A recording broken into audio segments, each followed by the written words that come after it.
Kuku sebelum ada bulu, sebelum ada lemak, darah dan kepala. A'udzubillahi minasyaitonir rajim. Wa idz akhadha rabbuka min bani adama min zuhurihim dzurriyyatahum. Diawali ayat ini dengan wa idz. Ingatlah. Kenapa ingatlah? Karena hampir semua manusia lupa, kecuali para nabi dan wali-wali Allah. Selain daripada itu lalai. Wa'il, ingatlah ketika Allah mengambil persaksian. Wa asyhadahum, Allah mengambil persaksian ala anfusihim, terhadap diri mereka.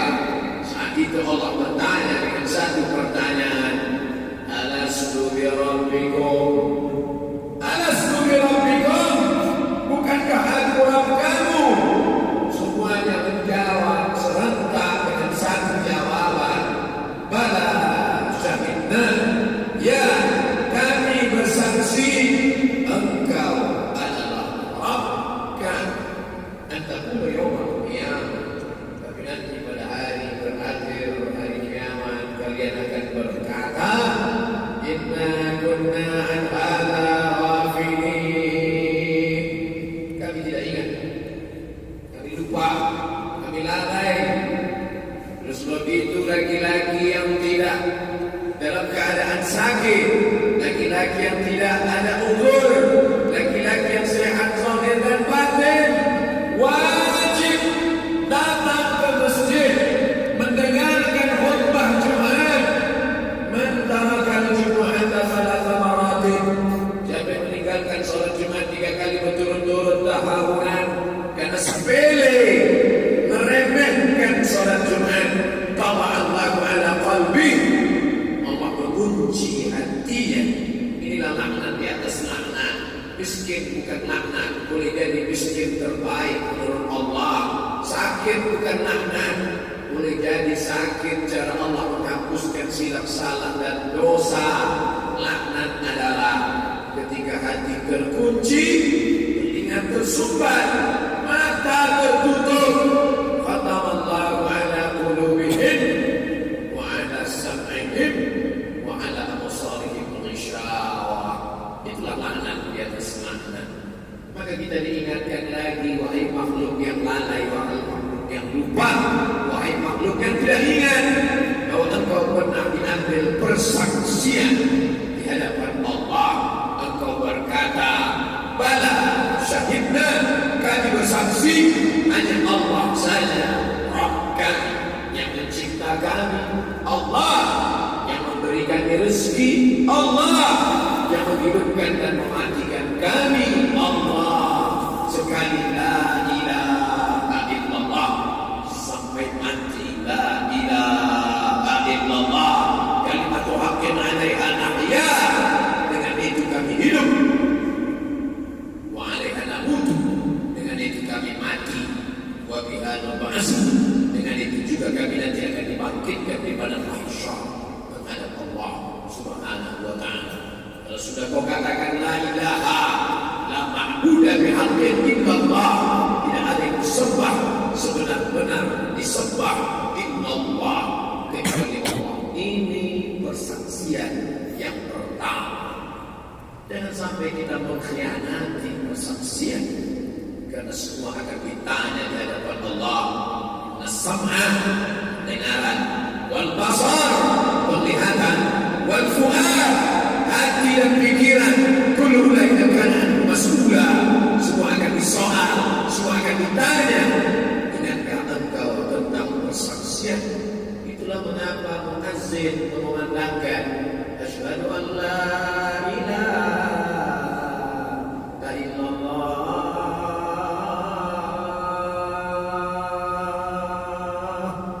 dan kita menjawab asyhadu an la ilaha illallah.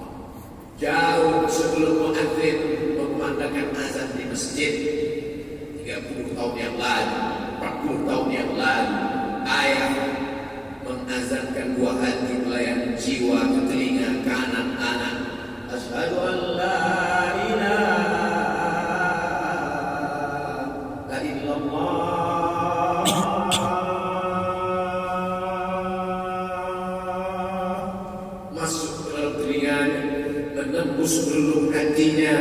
masuk ke dalam tangkai jantungnya, disemprotkan otak naik ke otaknya, disemprotkan jantung, masuk ke dalam darah, naik ke dalam otak, masuk ke telinga, masuk ke mata, terbuka matanya dalam persaksian asyhadu an la ilaha illallah. Itu juga yang dibisikkan saat mati sakratul maut. Kenapa anak kecil itu diazankan? Dia belum pandai bahasa Arab, dia belum mengerti. Mengikut Muhammad sallallahu alaihi wasallam yang membisikkan itu ke telinga Sayyidina Al-Hasan, Sayyidina Al-Husain, anak kandung Fatimah radhiyallahu anhum ajma'in, disebutkan oleh Al-Imam Abu Isa Ibn Sawrah At-Tirmidzi dengan status hadithun hasan, hadis hasan, layak diamalkan, satu level di bawah sahih. Orang yang mati meninggal dunia sakratul maut, pagi petang siang dan malam kita meminta kepada Allah, Allahumma hawwin alaina fi sakaratil maut, ringankan kami waktu sakratul maut ya Allah. Kalimat yang diajarkan dalam hadis sahih, laqinu mautakum, talqinkan, bisikkan ke telinga mereka. Apa yang kau bisikkan? La ilaha illallah. Man kana akhiru kalamihi la ilaha illallah dakhala jannah. Siapa yang ucapan persaksian terakhirnya saat meninggalkan dunia la ilaha illallah, maka dia akan masuk ke dalam surga Allah. Wa in zana wa in saraq, bagaimana kalau dia berzina, bagaimana kalau dia mencuri? Nabi menjawab, wa in zana wa in saraq, berzina, mencuri dia, akhir dalamnya la ilaha illallah, masuk dia ke dalam surga Allah. Bagaimana dengan perbuatan dosanya? Dia akan masuk ke dalam neraka, dicuci segala silap salahnya karena dia tidak sempat bertaubat, tapi pada akhirnya dia tetap masuk ke dalam surga. Andai dia bertobat, illa man aman, beriman, illa man taba, bertobat, wa amana, beriman, wa amila amalan salihah, dan beramal saleh. Taubat dia, beriman dia, beramal saleh dia, maka yubaddilullah sayyi'atihim hasanat, segala dosa-dosa di masa yang lalu digantikan Allah dengan kebaikan. Itulah hebatnya persaksian di hadapan Allah Subhanahu wa ta'ala. Itu persaksian yang pertama. Persaksian yang kedua, sahkah nikah ini?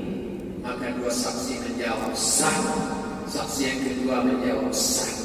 Yang sebelumnya haram dilihat, yang sebelumnya haram dipikirkan, yang sebelumnya haram dilakukan, yang haram menjadi halal karena ada dua orang saksi. La nikah illa biwaliyin, tidak sah nikah kecuali dengan adanya dua orang saksi. Illa biwaliyin, kecuali ada wali, wa syahidai adlin, ada dua orang saksi yang adil dan amanah. Begitulah hebatnya persaksian. Yang sebelumnya haram dipikirkan, yang sebelumnya haram diperlihatkan, yang sebelumnya haram disentuh, dipegang, tapi berubah menjadi ibadah. Apakah berhubungan kelamin itu ibadah ya Rasulullah? Ya. Mengapa dia ibadah? Karena ketika dia diletakkan pada tempat yang haram, dia menjadi haram.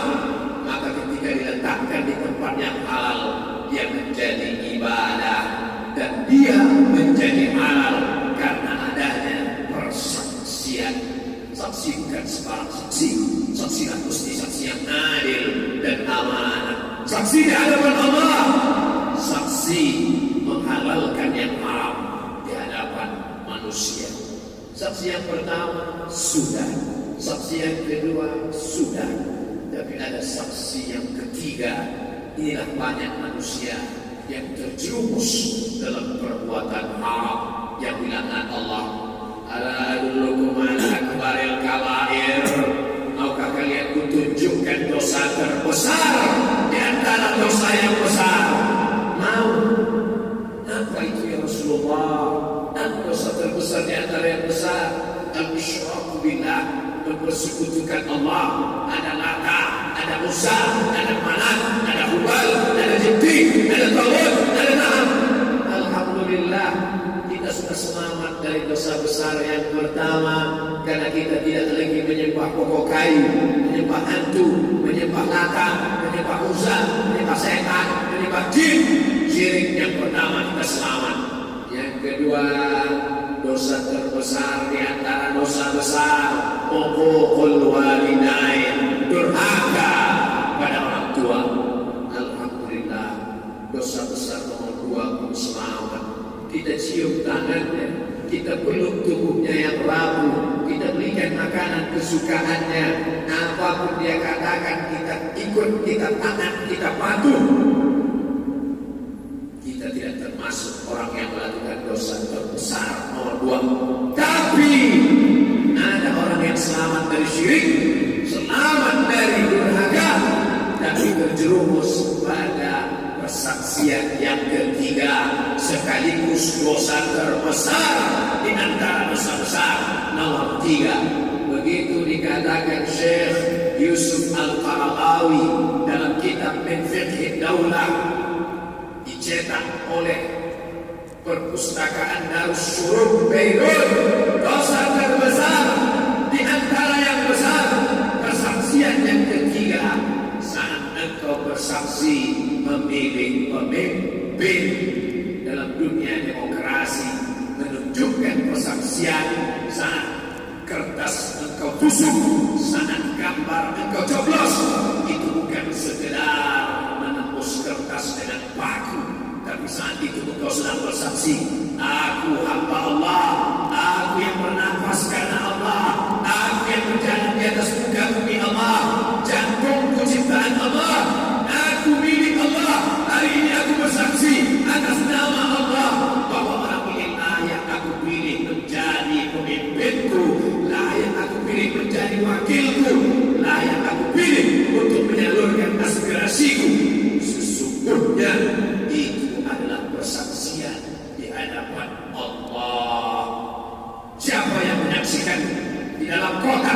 Tidak ada satupun yang tahu, tidak ada CCTV, tidak ada saksi. Yang mempersaksikan adalah dia. Siapa dia? La ta'khudhuhu sinatun wala naum. Dia yang tidak mengantuk, dia yang tidak pernah tidur. Wa nahnu aqrabu ilaihi min hablil warid. Dia yang lebih dekat daripada bulan nadimu, daripada bulan lehermu. Saat engkau curang karena money politik, karena sembako, karena uang, karena serangan pajar, saat itu engkau adalah pengkhianat. Engkau adalah orang-orang munafik. Karena satu di antara sifat munafik, ayatul munafiki salatun, tanda orang munafik ada 3. Idza haddatsa kadzaba, kalau bicara dia dusta. Wa idza wa'ada akhlafa, kalau berjanji dia ingkar. Wa idza tumina, kalau dia diberi amanah, khana, dia adalah pengkhianat. Di mana letak mereka? Letak mereka, innal munafiqin, orang-orang yang munafik, fi darkil aswali minan nar. Letak mereka di dalam kerak neraka Jahannam, karena mereka sudah mengkhianati persaksian. Persaksian yang terbesar adalah persaksian yang menjadi dosa. Di antara dosa besar adalah syahadatus zur, memberikan kesaksian palsu.